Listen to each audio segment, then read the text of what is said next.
थियो आज तपाईँलाई स्पेसल कबिली कबिली त खाने डल्लो थाहा बनाउनलाई यहाँ जापानमा काटिएको कबिली पनि पाइन्छ टुक्रा टुक्रा यस्तै जापानमा यो सुप र सलादमा खाने रहेछन् अब हामीले के गर्छौँ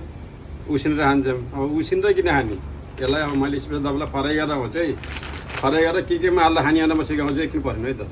यस्तो हुन्छ यो है त यो जापानीमा यसलाई खबुजा भन्छ यो कबिलीलाई जापानीमा खबुजा भन्छ अब यसलाई म फ्राई गरेर देखाउँछु एकछिन पर्ने है त अब यसलाई फ्राई गर्ने है त यसलाई अब एकछिन परेन फ्राई आउँदैछ यस्तो मिठो हुन्छ कि हेर्नु ओहो अब नेपालीले खालि उसिनेर मात्रै खान जाने हामी क्या होइन यसलाई यस्तो फ्राई गरेर कस्तो मिठो बन्छ यसको अझै दिन म देखाउँछु तपाईँलाई हेर्नु साथी यो भयो यो फ्राई भए कस्तो भयो भने त ठ्याक्क